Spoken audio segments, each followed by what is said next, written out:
First of all, let me thank the UN and Marky and Kristen for this opportunity to present our paper.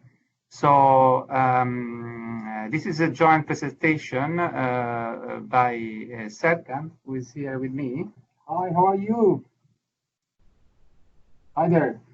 Hey, hello. Hello. And Patrizia Tumbarello, who may join us later, and myself. So we started this work, let's say maybe a couple of years ago, and almost 3 years ago. So out of our sort of curiosity about this innovative data source, and so the link to trade statistics. And so, after a few kind of years analyzing this data, we finally were able to publish a working paper that you may have seen. It is published as an IMF working paper. Was published in December 2019. So this presentation is based on that working paper. You can easily Google the title, our names, and you will be directed to the IMF website. Before we get started, would it be possible to know, so who's in the call, who is participating in this? Sorry, what was the question? So yeah, is it like who is who is in this session? So is this like is this a task sort of a team on AIS Data joining? Just understand, what's the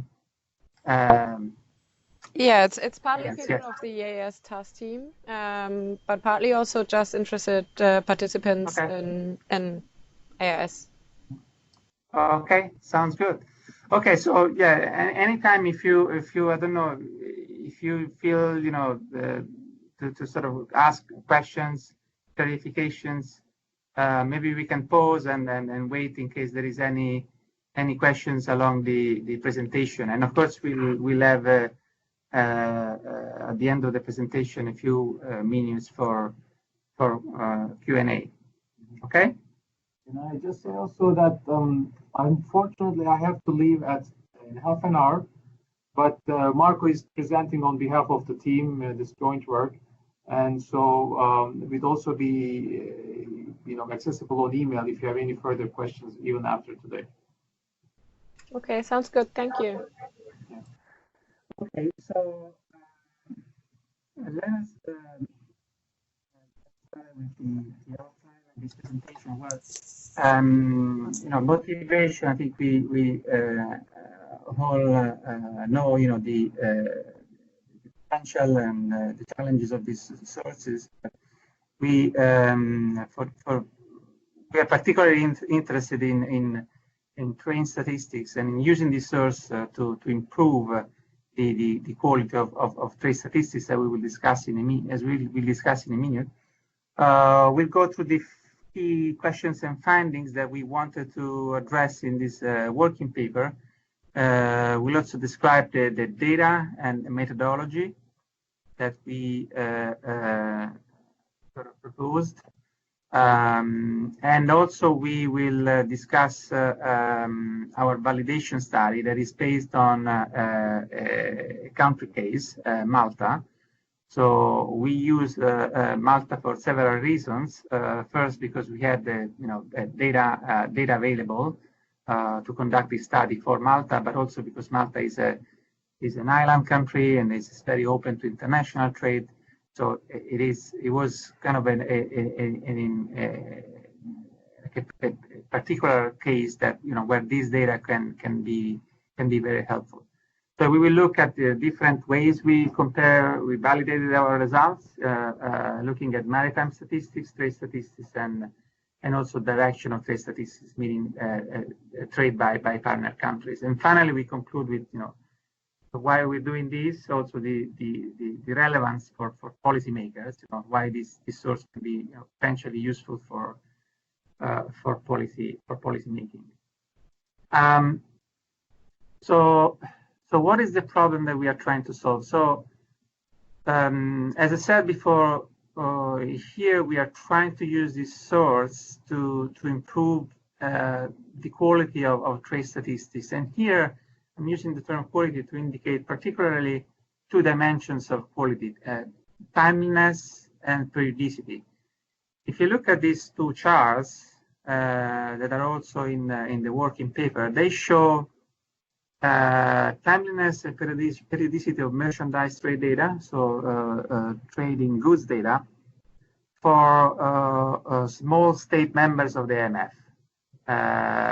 Small states are 43 in total, and these are defined as those states with a population of less than 1.5 million people.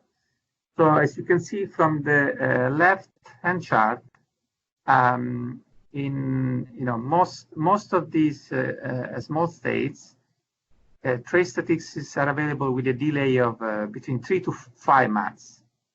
That's almost the 40% you see in the second bar.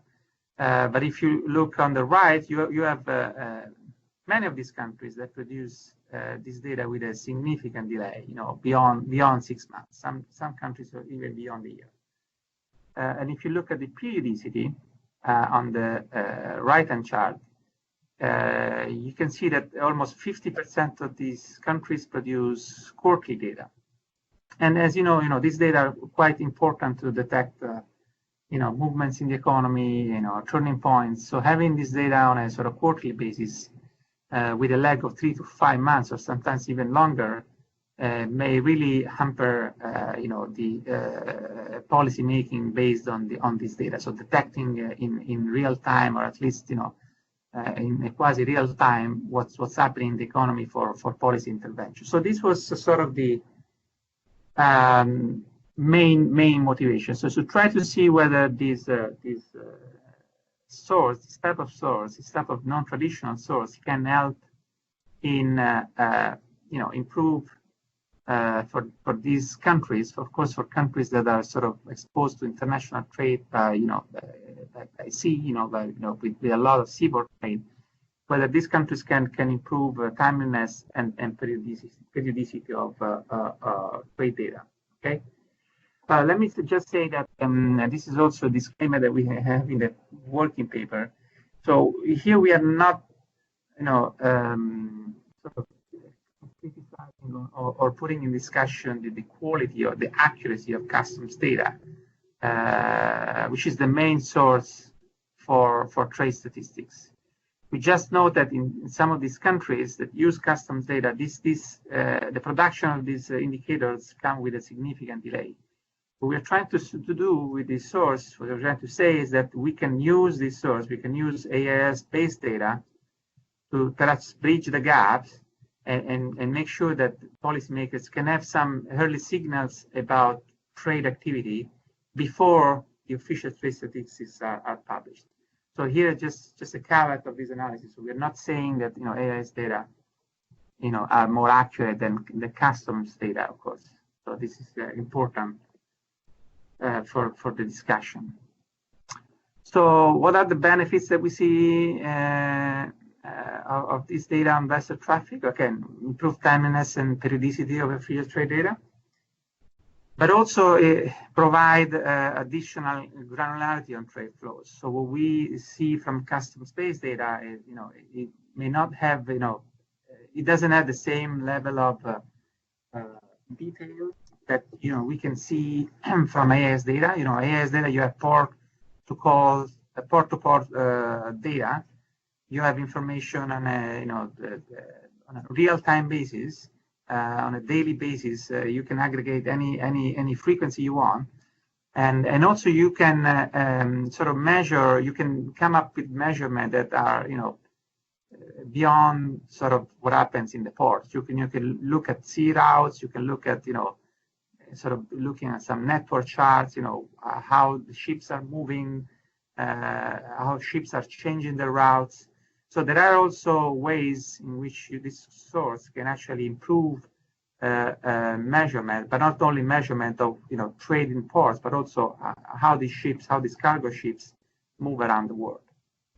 The challenges, of course, is that there is no international accepted methodology, and we are actually very pleased to see that the UN has started this work on AIS data. So we are very interested in understanding what type of work in terms of methodology or agreed sort of practices can be developed as part of this work. And also the other big challenge is access to data. So there are multiple commercial data providers. We know, of course, there are also 3 available positions, including now through the UN global platform. For this specific research that we conducted, we relied on a sample that was provided by marine traffic. When we started this work, CERCA was in touch with the marine traffic representatives just for the purposes of this exercise. So they were very, providing us a sample of data for a few countries where we could experiment and conduct this analysis. So eventually, we chose Malta because it was one of the countries that were provided by marine traffic. Yes, and also as Marco mentioned, Malta being part of the Euro area and reporting statistics to Eurostat, we thought it would be a good benchmark that it's not just an open, small and open economy, but we would have essentially relatively high quality data to compare with for a country like Malta. And that's how it came about. So let us anticipate, where we are going with this presentation. First of all, the first question that we wanted to answer with this research was whether this data, vessel traffic data, match official maritime statistics. And for Malta, we found that yes. So there seems to be a very strong match with the official Eurostat data, for Malta. We'll present the details later on. The second question, moves a step forward. Here, the issue is whether vessel traffic data can track official trade statistics and therefore are able to nowcast what's happening in trade. And the answer to this, based on the Malta case, is yes. So we find that there is a high correlation with the official trade data for Malta. And here, what we produce with our working paper is a methodology to develop, to derive 2 indicators of trade activity. So one is more related to, say, the maritime statistics, let's say the number of what we call the cargo number indicator, which is just the counting of ships arrived and departed from Malta. Of course, the number of filtered ships. Actually, one of our biggest contribution, I suppose, in this paper is the algorithm that we use to filter the ships from the data set that we have, to focus only on those ships, on those cargo ships or tankers that are expected to generate trade activity in the port. So you will see the indicators that we propose in the working paper later on. Is there any question now? Okay, so we'll proceed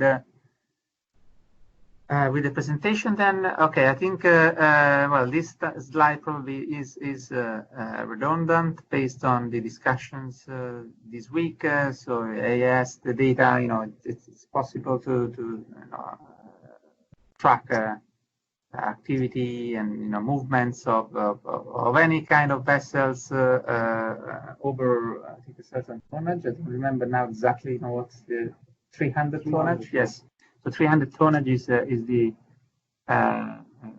sort of limit over which the each ship is needs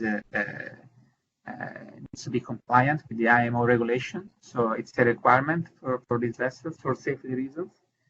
So in this slide, you can see the what we this is real time. If you go to marine traffic website, you can see all these ships, and they present this data, this visualization on a map by type of ships. You can see cargo vessels, tankers, and any other type of ship. So this is essentially the source data, the raw data that allow all of us to conduct analysis based on these sources. So in our research, we did not work at the level of AIS positions or AIS messages.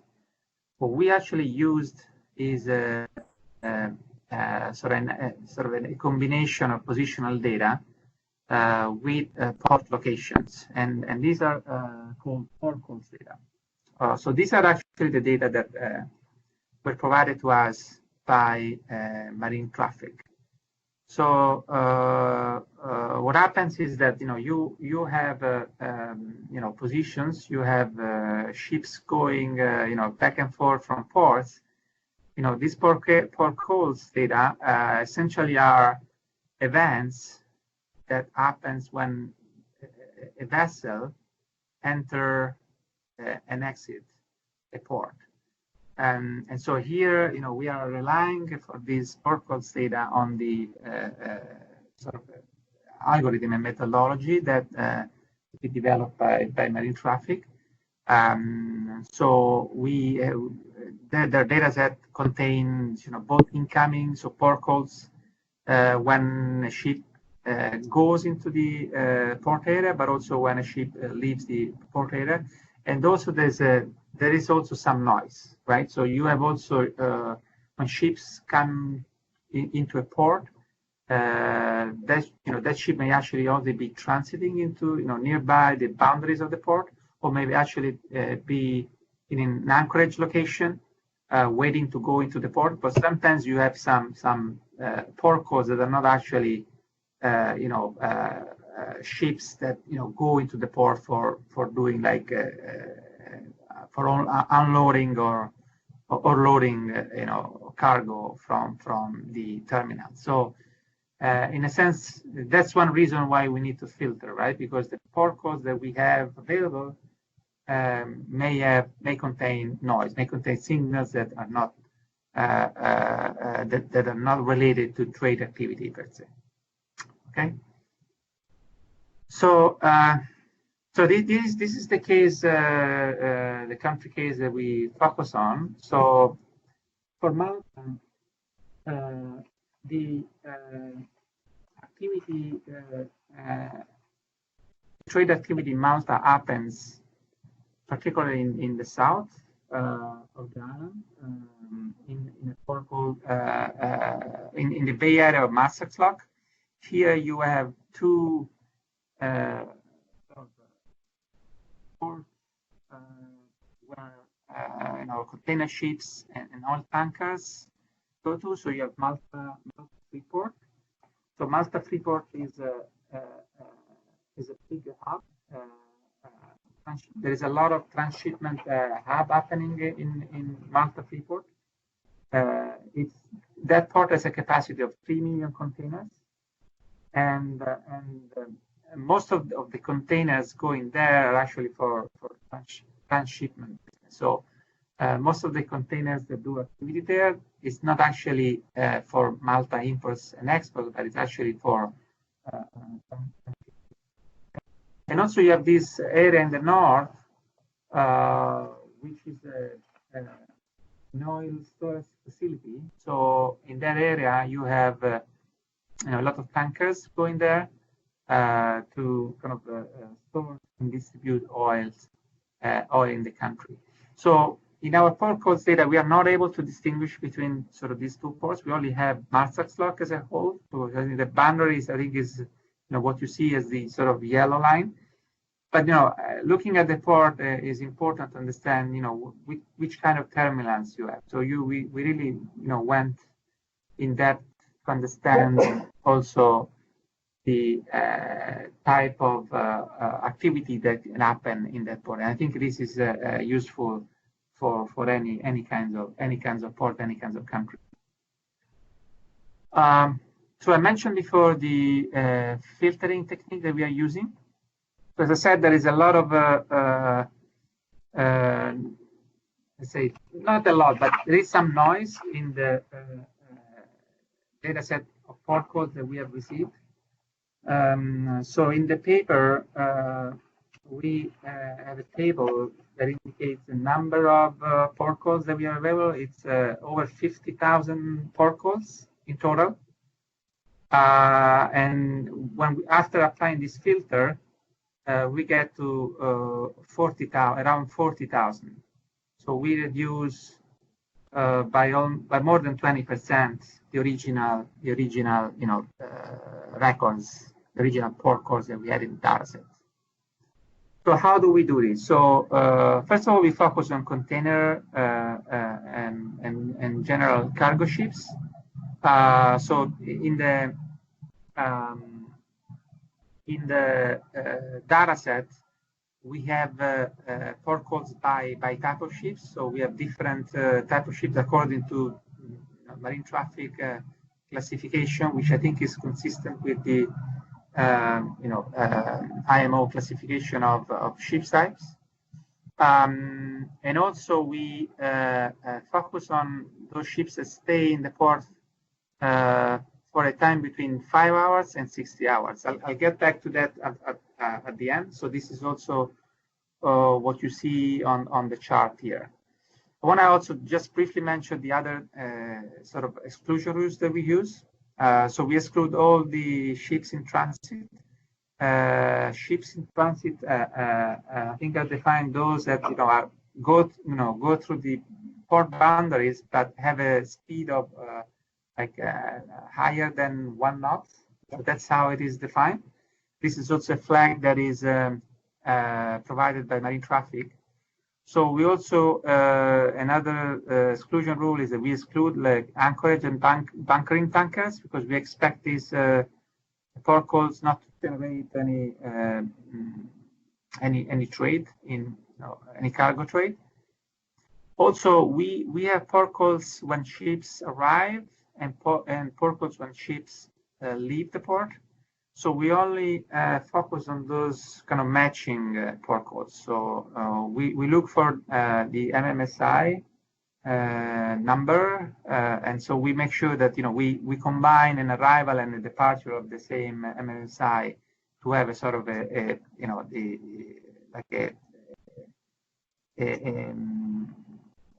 port code that is verified. So we want to make sure that we don't consider like a situation where a ship arrives but doesn't leave the port, and the other way around.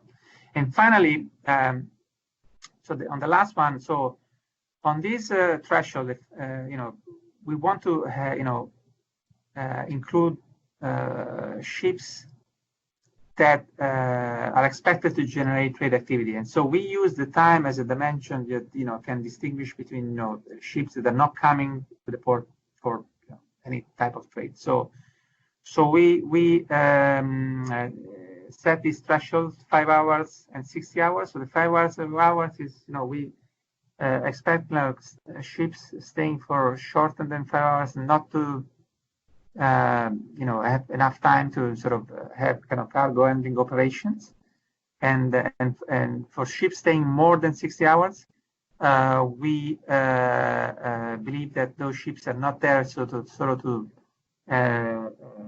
involved in trade activity, but rather to be have like repair or maintenance, because there are also some facilities in Marshallock where ships go for that reason. So these are like sort of thresholds that we sort of set looking at the data, looking at sort of our kind of validation study for Malta.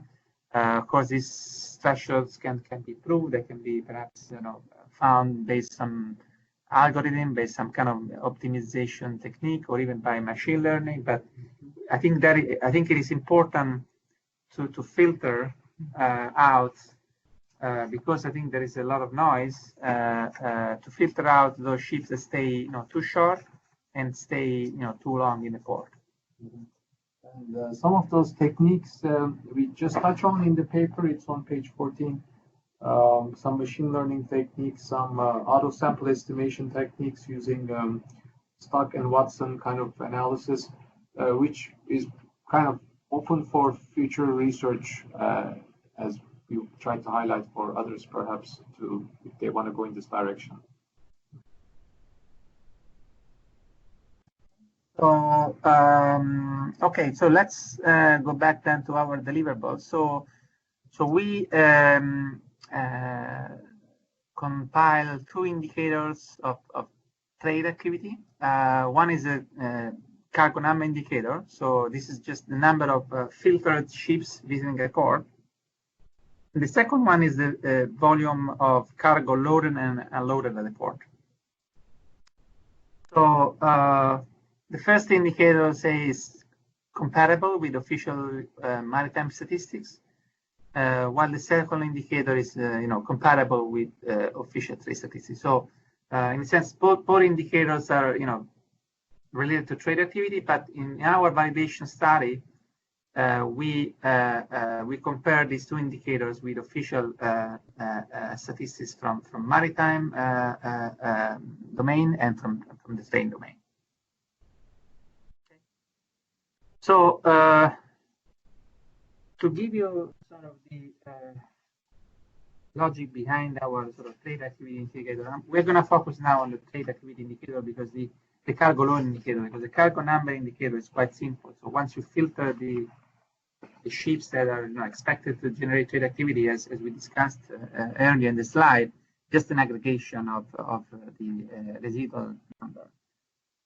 While for the cargo indicator, we use the information contained in the AIS messages and also in the port calls, called draft. So the draft is the vertical distance between the waterline and the bottom of the vessel's hull. So this is a sort of a variable that is not sort of automatically populated in AIS messages, but it is expected to be populated by the crew members anytime the ship leaves the port, because it's important for safety reasons. So, because the waterline can never sort of be over like a line that is on the ship to for safety reasons, right? So, so this is the draft.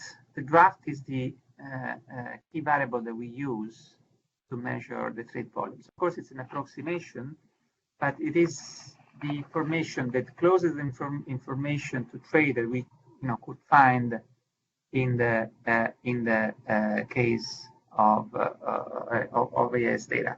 So if you look at these two pictures, this is Munich Merch. It's one of the biggest container ship in the world. Can contain up to 20 million standard containers, if I remember well. So look, the top left is fully loaded, and the bottom right is empty. So you can see that that sort of draft, if measured properly, would be quite different, right? So do you see the yellow line? So the crew should go there when the ship is in the port and measure the number, report the number in the AIS messages for that particular cargo load. Okay. So the indicator is calculated as follows. So we use the deadweight tonnage of ship of the ship that is arriving in a port. So the deadweight tonnage is is a measure of how much weight in tons a ship can carry. So that's sort of like a fixed measure that we are able to detect from the PORCOS data set. We take the reported draft of the ship upon arrival. So this is the DA. We take the reported draft upon departure, and then we also have the maximum draft of the ship. This is max DA at the denominator. Now, this max DA is actually not the real maximum draft, which is which could be available for each ship from Lloyd's database, for example. In our data set, we didn't have that information at disposal, so what we did was to get the maximum drafts from the data set. So that's, again, it's an improvement that can be done. But the idea is that the ratio here.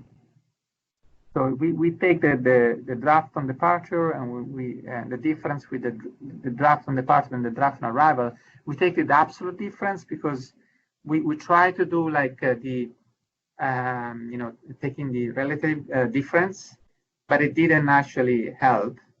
So we wanted to detect, for example, when there is like a minus. So if the draft on departure is lower than the draft on arrival, we want to see maybe that's when you have an import activity and the other way around. But we were not able to identify that. Maybe because Malta is a sort of international hub for transshipment, and so we were not able to associate the draft to imports and exports, rather than the absolute difference to trade activity. So the sum of imports and exports, we found better results.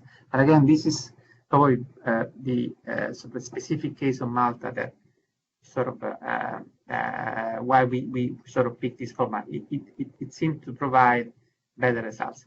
So by having this difference in the numerator and by dividing by the maximum draft, we have a sort of a rate, right, that we can use to sort of find the weight of the ship, of the cargo sort of loaded or unloaded in the port. So so we multiply then the deadweight tonnage for that ratio, and so we find for that ship the sort of weight of trade loaded or unloaded in that port for that particular ship, and then we make an aggregation of these weights for all ships that are in the port in a specific period. Okay. So let me just give you an example. Remember that Munich Max ship. So so we this is just to give an example from the data set. So on August 17th, Munich First left Rotterdam. So it went down to pass through the Strait of Gibraltar and went straight to Malta when it arrived on August 22nd, 2017. And when the ship arrived, he had a draft of 14.8. Now, the day after, the ship left with a draft of 14.5. So this is a case where you have a different value for the draft, and where you have that indicator actually generates sort of some trade activity. In some situations, you have no change in draft. That can change. That can happen when the crew members do not update the AIS messages, and this is, of course, it's a complication. It's a challenge because, again, it's not automatically generated. It's not automatically detected. So it is manually entered by crew members. But also you may have situations where you have, both activity in both ways. So you can have the same amount of containers that are unloaded and then is loaded on the ship. And in that case, you may have a draft that is sort of zero, right? Like a change in draft that is zero, because you may actually have the same readings. We think that we don't find many of these kind of situations in the data sets, probably less than 2%.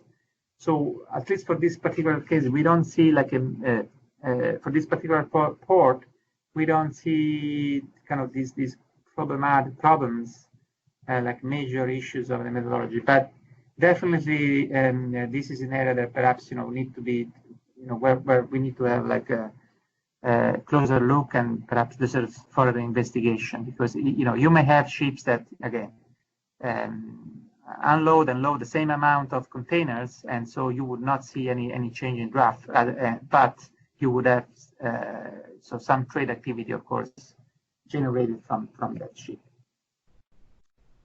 So let me explain, quickly, well, in the case of why we picked Malta, I think we already discussed this. I think it's, if you look at the chart on the right, 70% of trade of imports of Malta come from ships. So of course it's an island, so the rest is coming by plane. But using this source for countries with a significant share of seaborne trade is, that's whenever you approach this source and you want to use it for trade activity, that's I think the key question, whether you can represent trade activity for a country only by looking at the seaborne trade. So here you can see the cargo number indicator. We can calculate this at any frequency. We chose the weekly frequency, and then we aggregate it up to quarterly on the right side to compare it with the available maritime statistics. So you can see from the left chart that is, the source is quite noisy. If you use like a 5-time moving average, of course you clean some of the noise, but still, it's weekly data, so you expect to find some noise. But if you look at the right chart, so you can see the comparison with the official port statistics for Malta that are disseminated by Eurostat. So here's the thing. So we see, okay, let's discuss about the gap first. So you see that so the red line is the AIS, the cargo number indicator based on AIS data. So if you focus on 2015, we have about 1,200 cargo ships that visited the, this is Masterlock, visited the port boundaries of Masterlock. So if you look at the official port statistics below, the number is below 800. So there is a difference of 450 ships, and this difference sort of kind of reduce over time. But if you look at the trends, you have similar turning points, right? So I think this is the trends are definitely promising. The gap that we see in the level, we explain this in two ways. I think one is that our indicator based on port calls data may still contain some duplications, or may still contain some noise. So we may actually be counting ships, more than needed. We may actually have events, port calls that are not generating trade because, they are like some drift events or something that is not really going to the terminal and do trade activity. The other reason could be that the AIS data may actually have a better coverage than the official port statistics. These port statistics are usually derived based on sample surveys or administrative data, so we are not exactly sure that the blue line is actually as the same the widest coverage possible. So with AIS data, definitely we track everything because all these vessels, they have a an AIS transponder. So for sure, we're covering, all of them, at least those that are over 300 tonnage. For the official data, there could be also a sampling issue there. So we may not detect all the ships. And also here, it's important to know that at the time of this, when this chart was generated, the last 3 points were Q2, Q3, and Q4 for 2018. They were not available. So we were able to generate 3 more data points for this series before the official statistics, the official maritime statistics for Malta were produced. I think there is a time lag of about 6 to 8 months, if I remember well, for Malta's port statistics, which is kind of normal for this type of statistics. So I think, again, going back to the idea of improving timeliness and periodicity, if you look at the weekly data on the left side, this is exactly what we were sort of hoping to do. Going to the cargo load indicator, we find similar, kind of trends. As you can see on the left-hand side, you see this, peak in the middle of 16. So which is actually well measured also by the official trade statistics on the left side. So if you see, these are monthly data, so we are able to use monthly data because the trade statistics are monthly for Malta. So you can see that the peak in mid-2016 is measured also by the port codes data. We actually find that for this particular case, the AIS data indicator, the cargo load indicator, is actually smoother than the official trade volume data for Malta. You can see that there's there's more spikes for the trade volume data, which this is defined as the average of weighted average of import, the volume index for imports and exports based on customs data. So also there, the deflation of those data is not always kind of accurately done. So that there may also some measurement issues in the official trade volume data, as of course we know. But again, we're just saying that we note that there is a good correlation, I would say high correlation, in particular when it comes to turning points, between the AIS-based indicator, the cargo load indicator, and the official trade volume data that Malta produces. Finally, we looked at the breakdown of trade by partner countries. We in the IMF we produced a data set called directional trade statistics, which is trade by partner countries. So we look at the imports of Malta by country of origin. From the left, you can see that the countries from which Malta imports the most, of course, are Italy, Germany, the UK, and then you have France, Spain, and then the rest is big green bars. And on the right side, you see the same information now based on the cargo load indicator.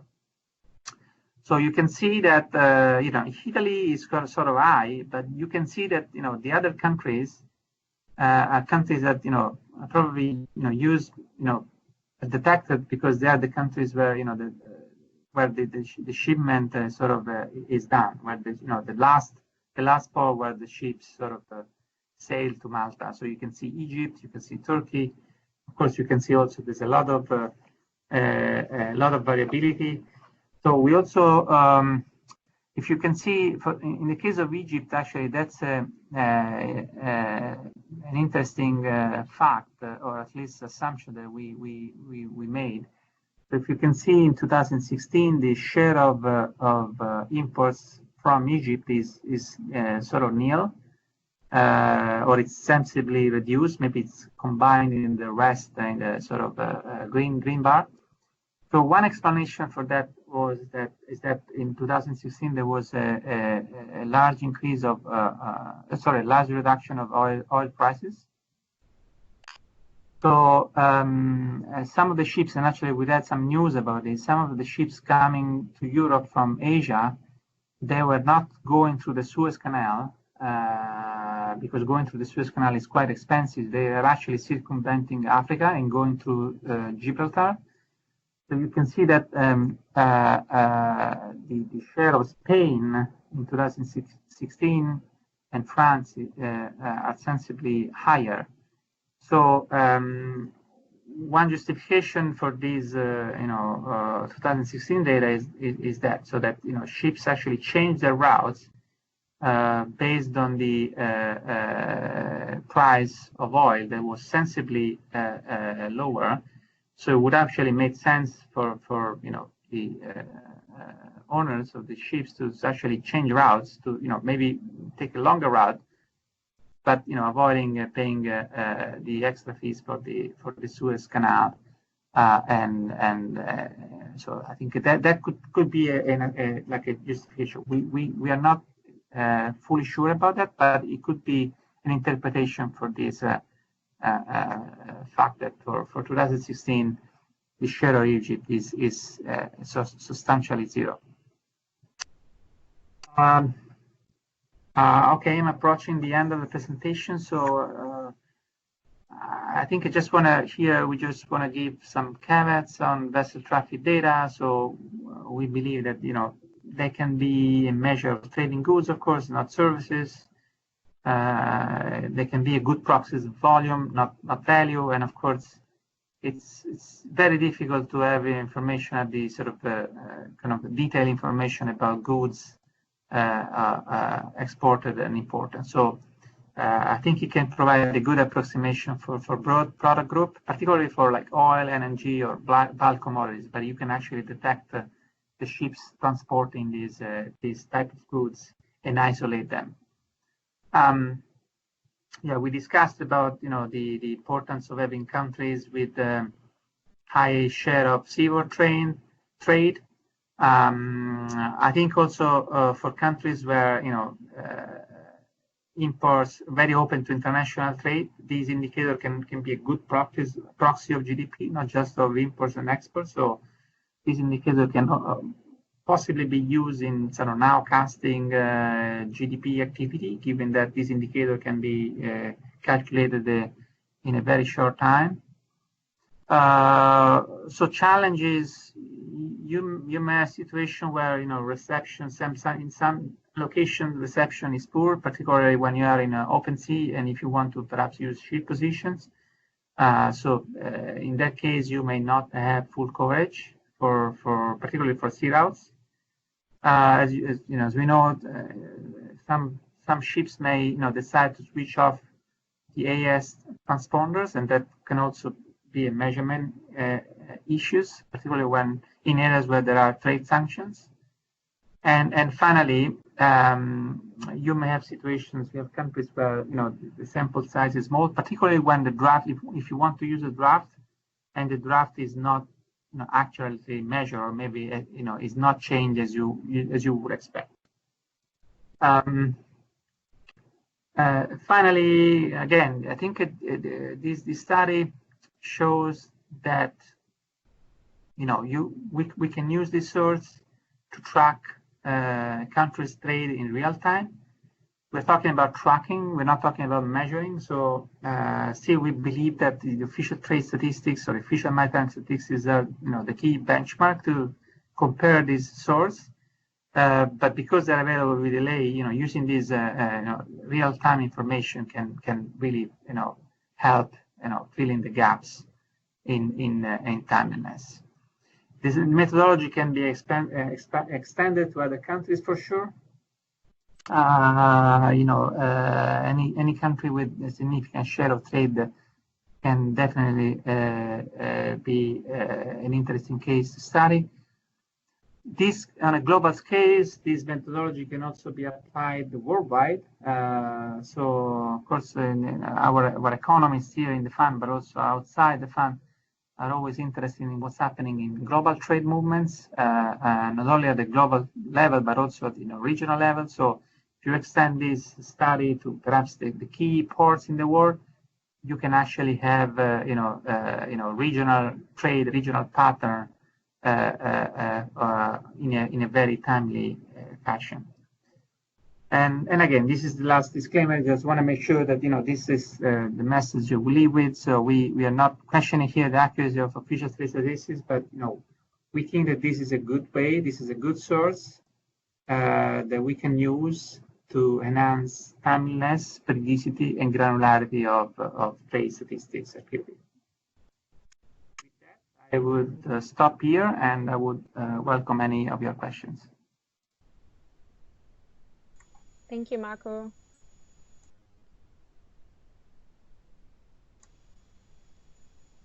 If there are no other questions, I have a question. So you talked about the case in Malta, and you also said that this is like from the theory, it's transferable to other countries. Are you working on other countries? Well, there are teams that are trying to replicate this methodology for other countries. We like a team in the statistics department is trying to do the same for a small island in the Pacific, Kiribati. I don't have updates on what's the status of the work, but there are teams not only in the statistics department but also in other departments of the IMF that are trying to use this source for specific countries. Also, recently, of course, for the impact on trade of coronavirus.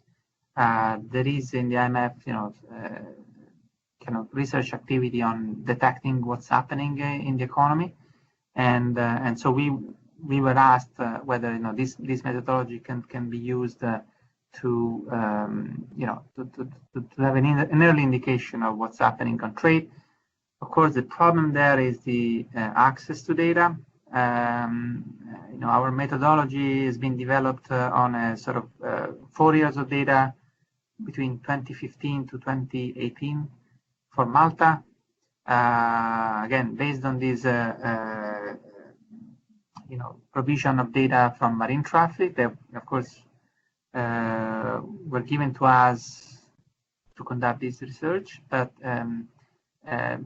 particularly for this type of data, port calls data, they're not so really available. So we would have to sort of have a subscription and like a data feed, and for that, of course, we will need to have sort of a stronger business case. Maybe again, this is also an area that where we should probably collaborate, having available the ship positions perhaps in the global platform. If we were able to sort of have like indicators of trade activity based on port calls that can be derived from ship positions, this could be a possibility. But now what we are seeing is really the lack of access to the data. The main reason why we cannot extend is this methodology to other countries. Okay, thank you. I've got a question. Actually, two. Marco, this chart that you showed of the partner country, how you count when there is intermediate stops? So let's say a ship leaves from China, stops somewhere else, and then finally comes to Malta. How do you attribute what is coming from the intermediate stop and what is coming from the previous stops of the ships? Maybe I misunderstood something. Or... So Alex, which chart are you referring to? There was partner, this one, yes. This one? Okay. Yes, so you have Italy, Germany, United Kingdom, France. If a ship comes to Malta from, let's say, UK and stops at one or two places on the way to Malta, how do you know what is coming from UK and what is coming from these places where the ship has stopped? Yeah, no, thanks for this question. I think I didn't explain this well. On the left side is actually data by from our directional trace statistics. So this is It's custom state, yeah. Yes. Yeah. So you know what you see there is is what coming. It may not come from the ship. It may come by plane. It may come from other sort of well, in the case of Malta, it's either seaborne or or flight. So so you have like Germany. Of course you see Germany. You see United Kingdom. You see like a large size of that is attributed to rest of countries. But these are trade statistics data based on customs information. So on the right side is what we see from AIS data, which of course is not from the sort of a country of origin, but it's actually the country who makes the last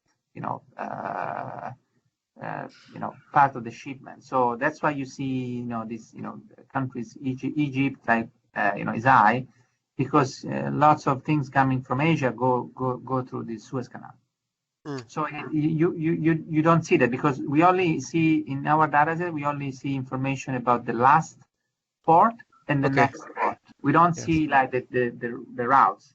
But if we can connect, if we can start from the ship position, of course it's a much bigger job in terms of data work.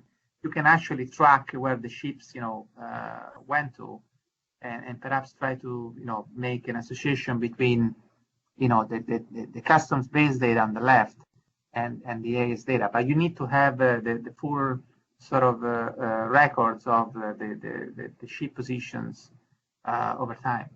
Okay.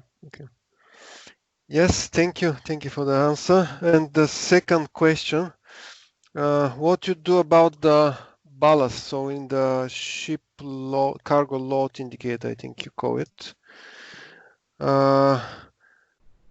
What if the ship put ballasts, so loads water to? How this? Yeah, that's right. That's a very good question too. We did not consider that, because we do not have that information from the data, so we only see the draft. So what we are sort of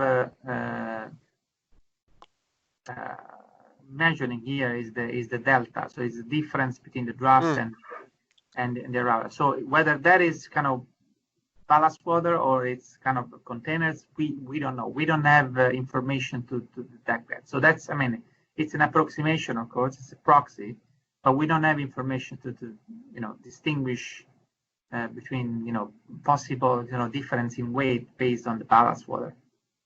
Yeah, I'm thinking of creating some model that actually can distinguish ballast water from the rest based on behavior of the, let's say, ship best practice.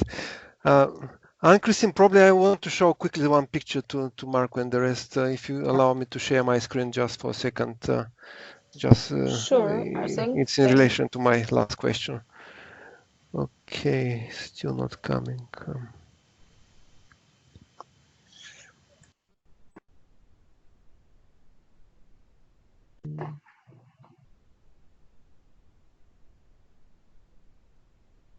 No.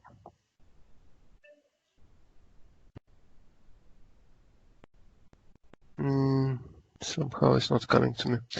Anyway, it's not that important. Alex, I just make you a presenter so you see. Yes. Ah, true. No, but Alex is a presenter. Am I? All right.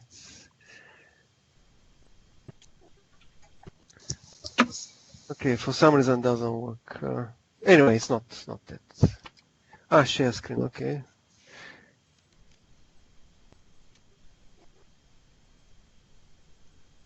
Okay, now I see it. I think it's coming soon. Sorry for the delay. No problem. Share screen, come on. Okay, I think I'm sharing now.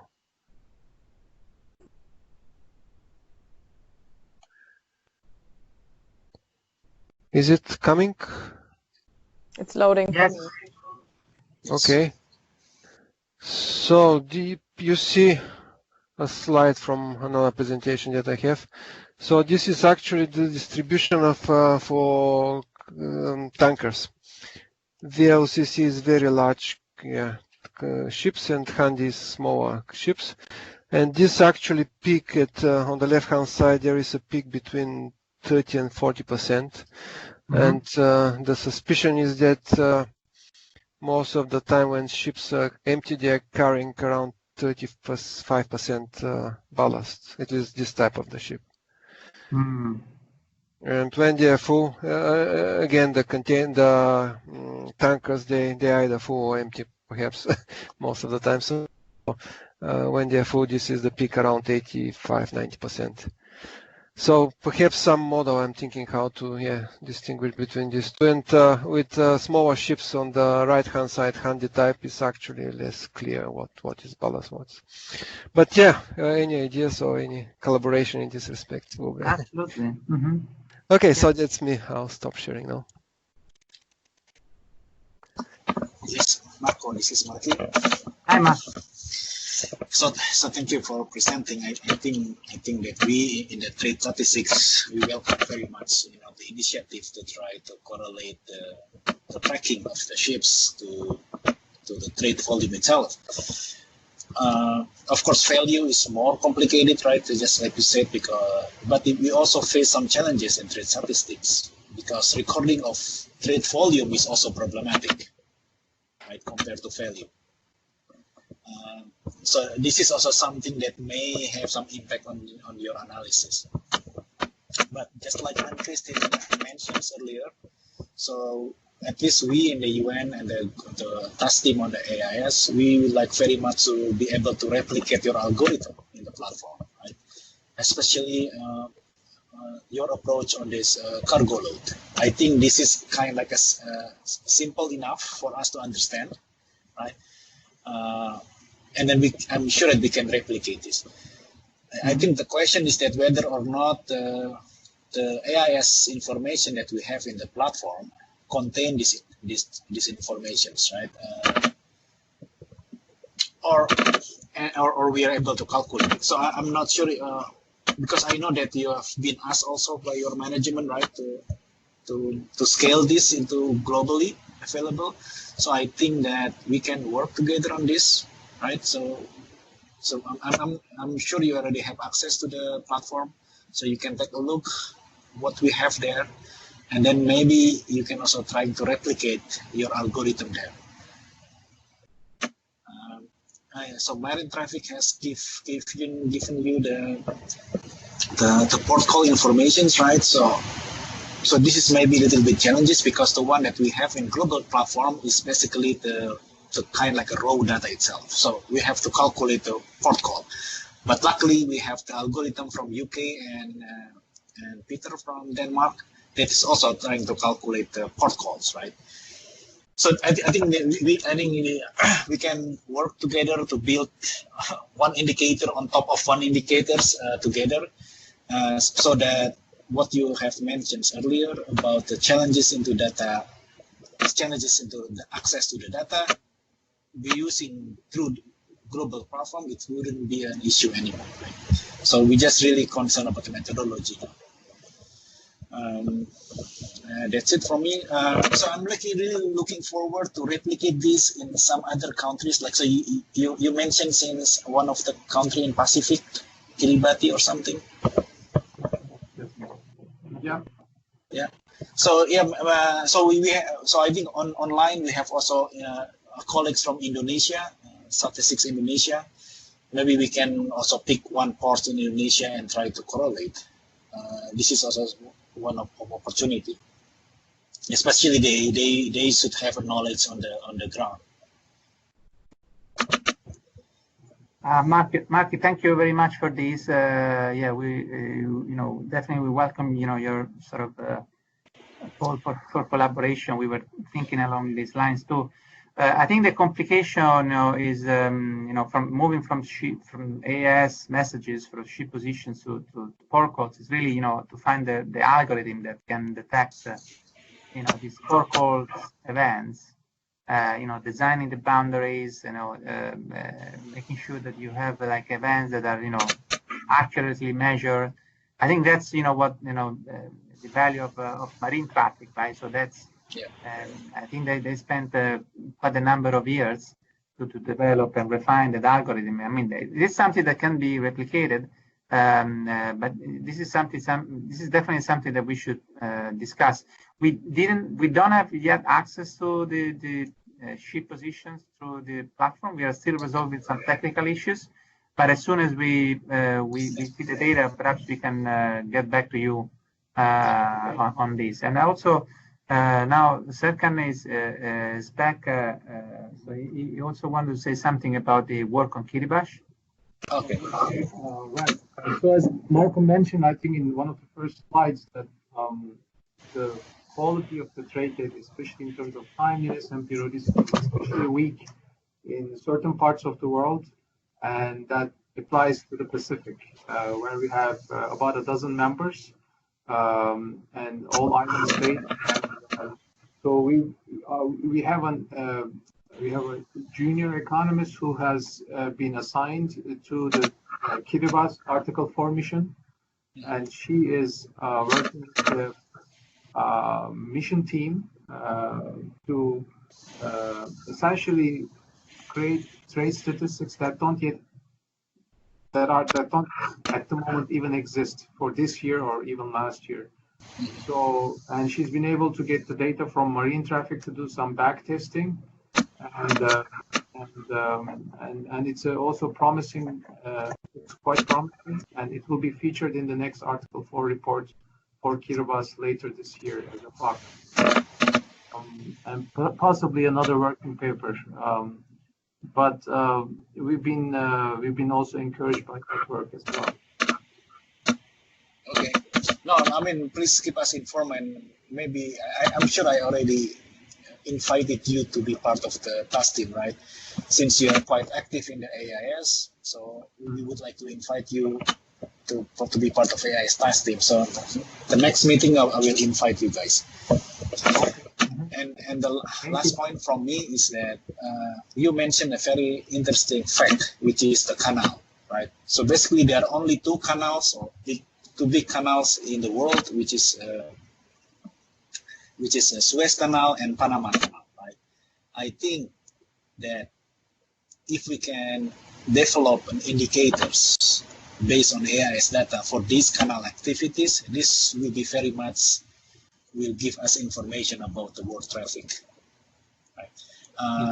So in this regard, so UNSD and Inter-American Development Bank, so we are working together. So we are still in the drafting process about the project, so that we would like to work with the Panama Canal Authority and some other agency in the country there, because we want to have a specific indicators, shipping indicators or activities that related to the canal.